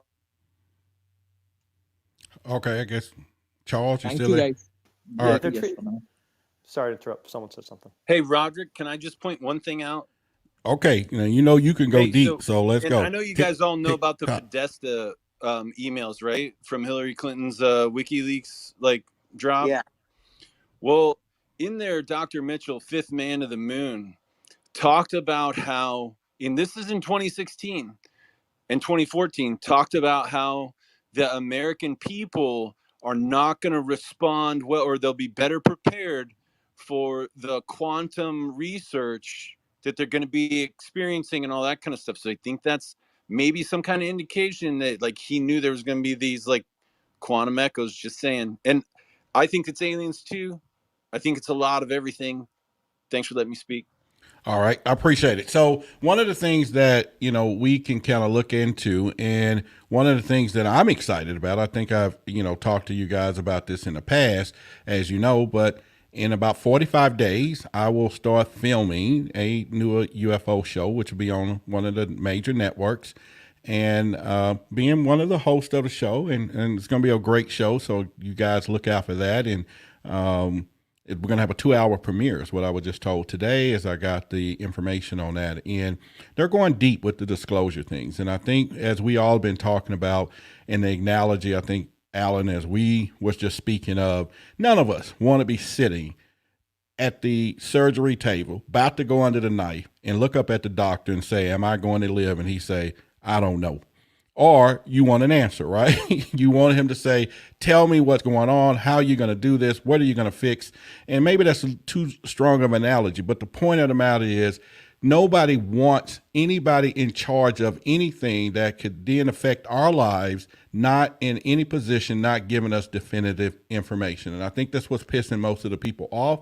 And it will continue to do that as we get closer and closer, and as we pass the point of them releasing the information. Because at the end of the day, we just all got to be prepared that we're not going to hear what we want to hear specifically, and that until the point where the extraterrestrials themselves decide, like they said, the guy in the what country was that he said that they felt that the extraterrestrials felt it's time for us to know, the Israeli prime or NASA guy, right? Am I right? Yeah.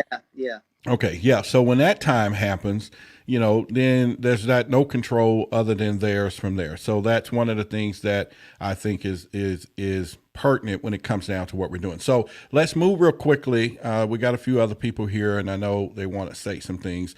Did Bitcoin? Did you have a point there, or did he, Sam, or she? Jim's been trying to go. Jim. All right, go ahead, Jim. Thank you. In marketing, it's what I did all my life. I was taught keep it simple, stupid. Kiss it, right? And yes, right, All right. exactly. I think I appreciate everybody's ideas and theories, but sometimes you just got to keep it simple. How many people knew about the Manhattan Project before we dropped the bombs? Not a lot of people, right? They kept it very, very quiet. And I think that's what's happened here.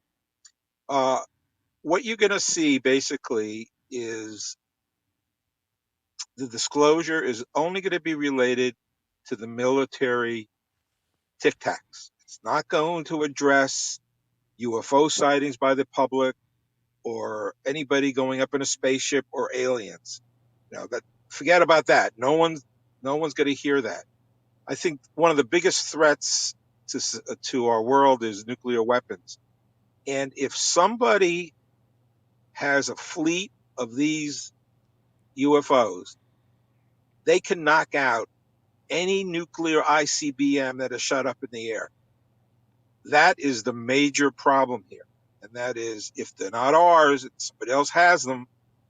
If we ever came into a nuclear situation, we would be defenseless. I Think think you're. about that. I think you're getting ready to open up some conversation with Hurlin on that because him and I got into a debate about that. So Hurlin, just hold it there for a second. I already knew, that's that higher consciousness thing that we have. But the whole point, what you're saying, Jim, I'm in agreement with you. So Hurlin and I, we had that debate. I'm in agreement with you because them flying over our nuclear bases and turning these things off. Now, Hurlin will quickly share with us, I'm sure he will, the mechanism of how that's impossible for them to disengage our technology of turning those nukes on and off. But even with the show that I'm working on, that was one of the focuses that they were wanting to put this whole show together, is to talk about the coincidence of all of these nuclear sightings, with these UFOs and why. Now, some say that, okay, maybe they repowering. It's like a gas station. They decide to pull up over there and get some gas, which is nuclear, because as a UFO investigator with MUFON, one of the things that we test when we go to a sighting, or if they said it was a possible landing, we have devices that we want to check for radiation. Now, as we all know, the opposite is what it is.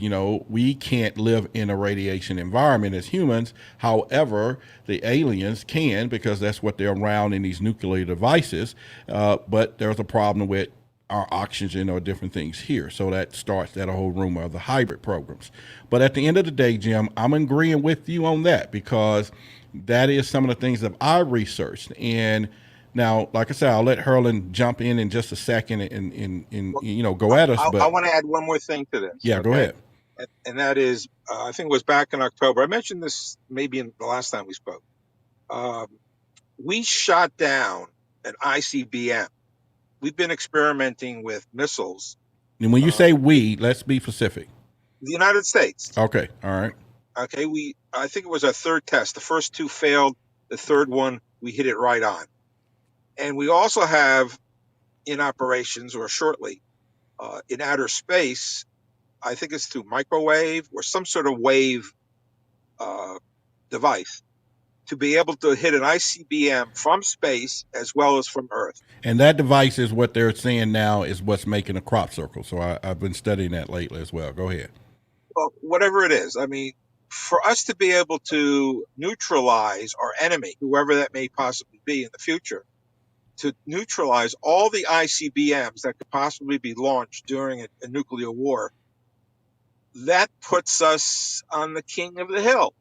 And all throughout society, whatever culture had the best weapons, whether it was a cannon or a spear or whatever it may possibly be, those are the ones who won the wars.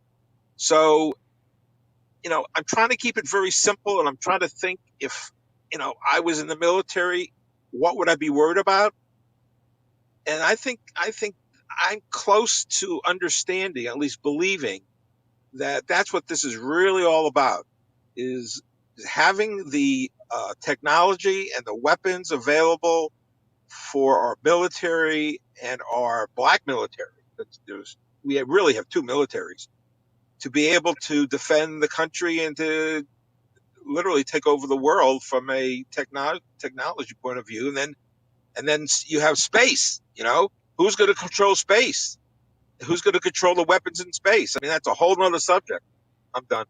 All right, I appreciate it. Now, Hurlin, give me a second. I'm going to let you. And what I want to say to all of us, real quickly, my opinion is this, and this is just off the cuffs here.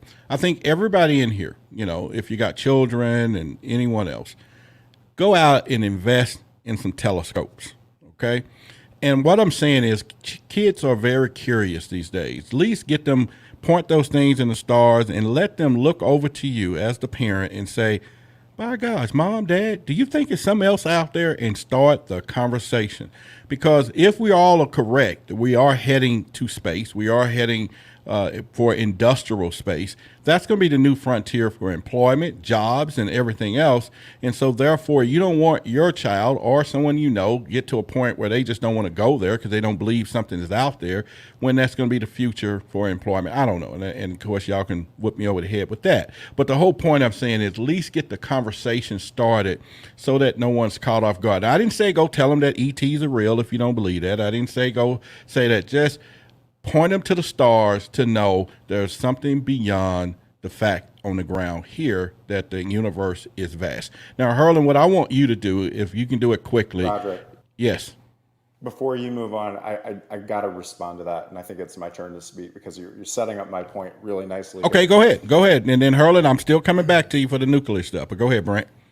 Okay, so there was a kind of a common refrain over the last half hour that we're not children, that we need the truth, and so on and so forth.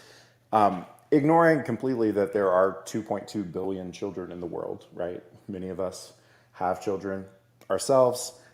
They would be reading any news, any disclosure about, about aliens on Earth.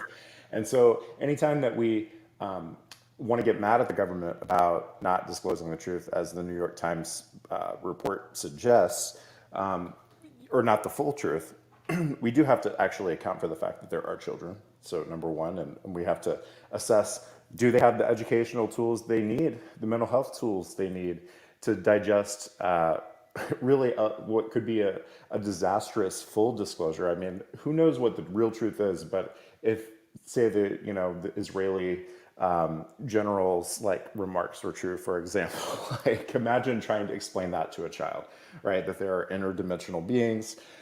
There's many dozens of them here. Some of them may not get along with each other. Imagine trying to, explain that to a child and have them not have instant PTSD and developmental issues from that. So what I do want to actually point out in response to the New York Times article that suggests that the government is basically going to say that these are unidentified vehicles, a lot of people are going to be mad at that, and I completely understand. But I also think that it represents a step in the direction of disclosure. We have to remember that in previous iterations of this song and dance, with the government providing reports on this phenomena, we were told it was swamp gas, we were told it was some other prosaic phenomena. And now the government's finally upgrading their statement to say, actually, we don't know what it is, right? Which allows those who want to believe in a safer way than they were before. Previously, this was a very stigmatized topic, and now those who want to believe can find the information for themselves, whether it's Linda Moulton Howe's reporting or many esteemed journalists out there. The truth is out there. Not to go full Fox and Mulder on you guys, but I suspect that many of you have drawn your own conclusions about what is the truth about this phenomenon, whether these are sort of other higher intelligence controlling these craft. And so, if you need the government to tell you that, to have the big press conference and say this is what it is, you're kind of haven't graduated mentally probably enough to really make a full or mature conclusion about this stuff. We can the truth is out there, the information is out there. It may not be completely vetted by all the sources we sometimes would want it to be vetted by and disclosed by, but I mean, there is plenty of information out there to draw these conclusions if you want. So, but yeah, I think anytime someone says we're not children, let's remember that there actually are 2 billion of them, and we do have to think about that. And there are also adults who are basically children. I mean, how many, 5-6 months ago, we had a attempted insurrection on the U.S. Capitol based on conspiracy theories, some of which were intertwined with UFO stuff. This is a national security issue, the disclosure. We have to think about mental health. We have to think about national security. These are all very related. So thanks for the time. All right. Thank you. And, that was borderline because we don't do politics here, but that was okay. You didn't go deep into it at the same Roderick, time. Yes. PTR, Me and my kids, we got a telescope, PTR, and you'll see the picture we took of Jupiter with a few of its moons and Saturn a few months ago. All right, And I'm looking at it right now. There you yeah, you're go. right, man. Kids love that. I mean, my kids they just freaked out. I had 4 of them, so they Yeah, all flipped. and I think and that's just me saying that because I did a video. It's on YouTube, and you guys are welcome to go to Extraterrestrial Evidence YouTube channel and see it. And one of the things I did, I showed this kid on a video that was kind of just like spaced out, and that's not the word, but just couldn't cope with the fact. And I said, you just don't want your children going through this in the future. And like I said, we're not talking about getting down with them, with, okay, this is this, blah, blah, blah, specifics. Just get them to understand that there's stars, there's a universe, there's a galaxy, and there's a possibility your kid is going to look over and say, do you think something else out there? Now, it's up to you at that moment to step up, to be there at that moment, and depending on your belief, and look over at your kid and say, hell yes. Or are you going to say, are you crazy? Go to your room. Who knows? But either way, it is time to do that. And just like the X-Files, it says, I want to believe, our tagline here for Extraterrestrial Evidence is it's time to believe. And that's where we are with what we're doing there.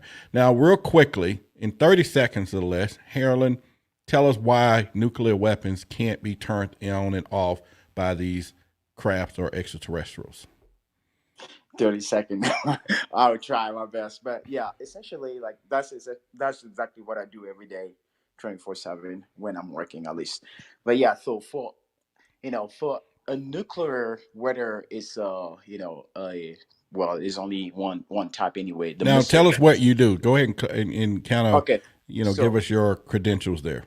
sure. What I do, I am essentially a missile and space domain awareness, essentially watching everything in the airspace, from space, outer space, space, and the airspace of North America and everywhere else around the world. Essentially, what I think Brad brought it up earlier, like, talking about the Guardians, right? When missiles get shot up, we have infrared satellite that detects it right away. It tells us a missile got shot. The satellite detector is sent it to one of our, multiple radars. We have the Cobra Dane, like, the Aegis, all placed strategically around the world. And those radar, like, the satellite tells the radar, here, this is where you need to look. And then the radar picks up the missile that got shot. Obviously, it gets the data of that type of missile, and then we know exactly. So from there, we can detect its impact and, whatever type of missile it is. So we know, what type of payload it might be carrying and all that stuff. So, and then we kind of start deciding what type of emergency action we would take. If this is a threat to North America, then we need to make sure that, our ground-based intercepts are ready to intercept that missile. And speaking of ground-based intercept, we can only intercept ICBMs from North Korea, not from Russia, not from China, not from any other very nuclear capable countries like UK, France, and all that stuff, because they have what they call high hyperbole uh, launch vehicles.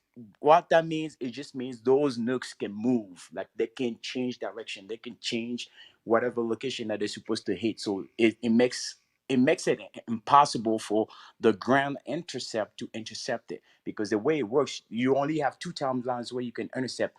Is think a bit like, we have some math course, right? You do an arc. you know you only have 2 point of intercept. You have it when it first breaches the atmosphere, the outer space. That's when you can intercept, and then before it re-enters, that's the only two places that you can intercept that missile. Any other place, you pretty much done. It's over. You Well, I guess cannot my stop it. question Well, was, but that's what is I was it, trying to say before. We So, successfully so I'm getting accomplished that. I'm getting to that. So with Jim, you were right, exactly. With the capabilities of these, whatever, you want to talk about, like the UFO hovering over the missile sites and all that stuff, like they can have somehow um electronically shut off the missiles, or redirected. That cannot be done. It's just impossible, because it's a mechanical thing. So obviously, the orders, the controllers, we get the orders from the president, who is the only authority to launch nuclear arsenals. So you're gonna give that orders, we're gonna validate those orders, and then we're gonna transmit those orders. All these is not going to any sort of digital media or anything like that. It's all mechanical until it gets delivered to the actual nuclear forces, the bombers, the subs, or whatever sites that they have that. So I'm not gonna get in detail, obviously, how that gets But you know delivered. what? But yeah, I have a new car. I have a Infinity, sure. and my keys is in my pocket, and it still start up. I don't even stick it into Yes, ignition no more, right? So that's not how that works. That's not how I'm the not keys saying work. that that's it, but I'm just saying technology. Wouldn't a sophisticated civilization as extraterrestrials flying around have technology that could possibly go that route? Because I mean, we can only think of the fail safe of what we're capable of doing, but it doesn't mean that we know what they know, right? So, Roderick, for that to happen, that means that the trigger mechanism has to be in the same technological, I guess, like you have to be in a wireless type of environment to wirelessly, you know, hike into something, or like, I'm really looking for the word here. Like, think about it this way, right? There's so many small houses now, right, where you can lock your house from away from home and all that kind of stuff, right? Now think about an old school car with a mechanical door that just need a key. Can you unlock that without you being physically there and inserting a key in that? No, you cannot. Well, You cannot okay, I get 100% what you're unlock saying. that. I really do, and Yeah. then we'll get on to the other part. But I guess my point, what I'm making, is that we're trying to, as civilization, catch up to the technology that they have, that they are Yes. using. So why wouldn't we not assume that they already know about the atom, they already know about nuclear weapons, they are coming here telling us not to use them, so to speak, right? That's what the rumor has it. But wouldn't they know about most of all of our technology? Because we don't have nothing they would know about, right? So theoretically, yes. If that's what we think of them, yes, they will know everything. However, you have to be there physically to do that. Does Okay. that make sense? That makes sense. Okay. All right. Yeah. So, anyone else want to chime in on anything before we get to a close here in a little bit? I got one thing, Roger, I Yeah, go wanted to ahead. say. When we talk about this subject, and there's different clubs now in Clubhouse about it, you're gonna hear a bunch of wild shit, a bunch of crazy theories. Data that was on here earlier was talking about a theory that's not uh, brand new, that about aliens being our future selves and all that, and somebody asked what he was smoking. We all probably technically smoking something just even talking about this subject. So I just want to say that just keep an open mind. That you're going to hear some wild shit, and when you deal with this subject, and to me, all of it's on the table because we just don't know the answers yet. It But it's is. up You're to you to right. it's up to you to consume these things, digest them, do your own research, as crazy as it sounds. And if it doesn't make sense, it doesn't make sense to you. But yeah, I just wanted to say that because Data is actually a really smart dude. He's one of the number one hackers in the world.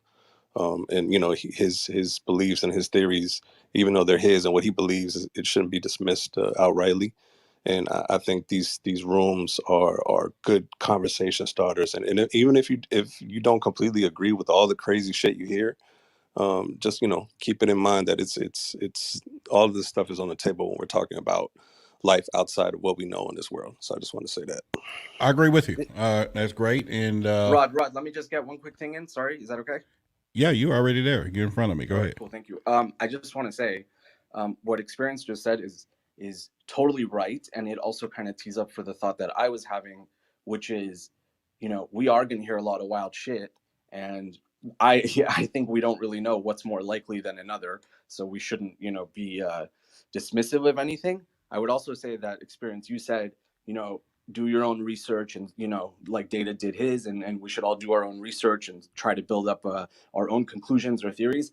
I actually agree with you, but I would also say that doing that is kind of what has kind of held the community, not Clubhouse, but I mean ufology back. Is that I think that there are a lot of theories, not Data's. I'm not talking about that. I'm saying there are a lot of conclusions that people have reached with minimal kind of info, and it kind of ties into what Brent said when he said that most of us in this room have probably already kind of come up with our hypotheses. We like, what's going to change by the government telling us what it is?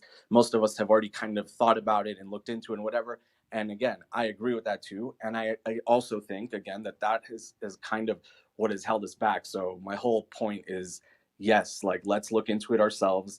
And also, let's remember that, you know what I'm saying? We don't know. We, just like Experience said, we don't know if it's more likely that they come from the ocean than it is that they come from Zeta Reticuli. In fact, I would argue that in modern history, there are way more sightings of USO type objects than there are of ones in space, like the space station films and all that. So yeah, I just think that the more we think we know, the less likely we are to be correct, is kind of what I'm getting at. All right, I appreciate it. And Experience, you have a comment on YouTube. Ross says, "Thank you, Experience, for defending data. Nice choice. I mean, nice touch." So you got a fan there as well. And back to you, Ross. Experience clapped the mic, but he could say thank you, Ross, because you can hear him if he said it. Yeah, thank you, Ross. Appreciate it. And I was just trying to be real general with that as well. Like, look, man, I've been into this subject for a long time. I have my own club that runs the gambit when it comes to talking about paranormal stuff. And you hear the craziest. I don't agree or believe everything I hear, but at the same time, it's like, I always leave the possibility that some of this stuff is true. I always feel like in the craziest story that you ever hear in the world, there's probably like a little shred of truth in it. So you always got to take that into consideration. So I can I agree just with say you. something after what Experience said? Because that's exactly the whole that's kind of some of this whole phenom thing from at least the DoD's perspective, where I see that. We see radar. I mean, I'm looking at radar screen every day, all type of radar, infrared, just simple basic radar picking up, whatever, anything that's flying. And then when these things come up, because first when I was new, hey, I'm learning the job. I'm watching this thing and like, what the hell? I didn't believe in these things. And then when you sit there and you see these things happening live, and then you get the feed camera from the fighters or from whatever the observation is happening, and then you just sit there like baffled, like, because you would think, because everybody always think, oh, this thing is it's above me, right? Because sometimes it is, but when you're working, like the places where I work, it's an operation center, like, and that's all we do every day, like a team of like almost 50 people, and we just watching these things. We get feeds from all these other agencies, intelligence agency, feeding whatever thing that we need to obviously make analysis and correlate all that stuff, and then you just there like nobody knows, right? So yeah, definitely when it comes to this subject, keep it open minded, because you never know, what you're gonna come across and who's right or who's wrong. All right. Roderick, I've got a question I'd like to propose. Go ahead. Other than the people in this room and other rooms, and maybe one or two people have a close friend who's into UFO, I just get this feeling that the majority of the American public are clueless. I mean, they hear something, they hear something on TV or Fox News. This report's coming out, but people go to work. They got to go to the supermarket. They got to take the kids to school. How is this going to affect, or not affect? How many people are really interested in this throughout the country? And is the American people, are they going to stay tuned for this when this report comes out? What's everybody's feeling? Well, I I think think it's a hierarchy of needs. You got so many people in this country living check to check. Like, hey, that stuff's nice, but I got to be up in 6 hours for work or my kids don't eat. So I think a lot of it is just socioeconomic priorities. You know what I mean? Like, some people just don't have time for the stuff, I so to speak. yeah, go ahead. Well, we all right. We all adults here. Like Art Bell says, these things need to be discussed at night. But here's the deal, though.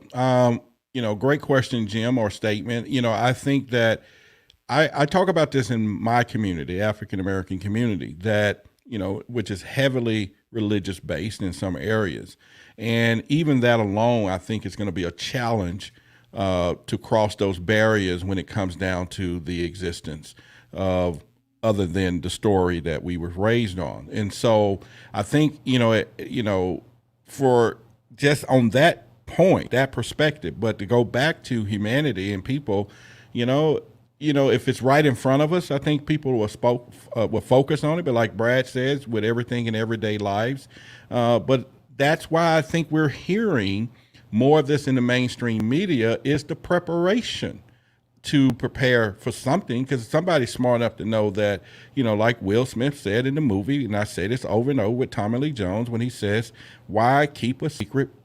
People are smart. And he says, no, a person is smart, but people are dumb and stupid. So one person at a time can handle this information, but just flop out and tell everybody what's going on, we probably have some hysteria. It'll be all kind of craziness going on. So, Toilet paper shortage. Oh my God. Yeah. Yeah. Toilet paper shortage, you name it. And I'm excited like now. I mean, tonight we have, well over 300 folks in here, and I do manage the data. We've had over 2,500 people coming in and out of here tonight. So that is, a record for our room to say, but that's just meaning more and more people, as Android, different people are hearing, and that our message that we have here of getting out to people, getting out what we're going to do. And that's the goal when it comes down to the ufology show, period. At some point, we'll have a different set of people there, some guests and different things. But my goal also is to bring some celebrities into the mix, because people do listen to these people and do want to know is entertainment, but the fact that some have seen UFOs, because we're going to have to bridge that gap some kind of way at some point, and it's happening right before our eyes. And so I think at the end of the day, it's the challenge of it all. How will people, accept the facts? And like Experience said earlier, and different things, there's just a lot of ways out there that we're going to be able to do that. So we're going to get ready to come to a close in a minute, but because I know it's a great conversation, and some people say keep that room going. But, I'm a firm believer in, that Clubhouse is 24/7 to 365, but we don't have to stay here. But as we come to a close, Samantha, do you want to chime in on anything, or anyone else want to bring anything up for the audience here? I heard something funny today. In some of the feeds today, I saw that Oreo cookies has a new fancy wrapper, for especially for UFO disclosure. So thought I'd bring a little levity to the situation. But Well, it will also, be some profiteering coming up oh on this yes, for sure. Yes. oh yes. But I mean, I think I just kind of wanted to close by saying, the door's wide open now. I mean, everybody's having these discussion. Mainstream media is involved, social media, your clubhouse. I think even if they were to come out on the report and say, "Oh, nothing to see here, all man-made," uh, you know, I think the discussion will still be continued. And I think there are those of us who definitely believe there's something unusual going out there. All right. So here we go. One of the things that I want to do is thank each and every one of you for being here tonight, as always. Yeah, we can keep these rooms going, but the conversation probably would never end, and we're not going to sing the song that never ends, right? But at the end of the day, I think it's important that we all have a better understanding about disclosure, what's coming on. You will be back here Tuesday, but again, on Sunday, I will start our ufology series with You Do Not Want to Miss. So definitely hit the alert buttons up here on the club. If you are not there, the little green house, follow the speakers, all of us, anyone that resonate with you tonight, definitely do that. I want to thank all of our speakers up here: Herlin, Brad, Joe, Bitcoin, Brent, Ben, Jim, Charles, Alan, Experience, all the people that was up here earlier, Data, giving their input, because that's what makes this work here, is because we do this together. I just may be at the helm of the buttons of the controls, like Harold said, but I don't control the missile. I just control the buttons, okay? So at the end of the day, I just want to thank each and every one of you. And like I said earlier, get those telescopes for those children. Get them prepared to look into the stars. I didn't say tell them in disclosure about ETs or extraterrestrials, but I bet you it is a good time to get them prepared to looking into those skies and look at Brad's photo. And that's when him and his kid had took a photo of something. And it's inquisitive. Kids are smarter than we think. And it's better to get them prepared for what we're doing from there. And so, again, I'm Roderick Martin, and I appreciate each and every one of you for being here. And I'll see you back Tuesday, same time, and we're going to have an even better discussion. And I want to say good night to you all. Thank you. Good night. All right. Good night, Sam. You can hang it up, and we're gonna hang up. All right, YouTube. We're going to go off live. I hope you guys enjoyed it as well. And the same thing. And I appreciate you guys being here tonight. And we will go down in history. Make sure y'all like the video. Put the likes on here. Please go ahead and do the likes and share, comment, and all that good stuff, because it means a lot. If you haven't subscribed to the channel, subscribe to the channel and let other people know. Mike, you guys are good. Ross, I'm sorry. John, everybody who was here tonight. I appreciate you, Renee, everybody who's been listening, everything Africa. And I can go down the list, Johnston, and just continue to go down. And I want to appreciate all of y'all for watching.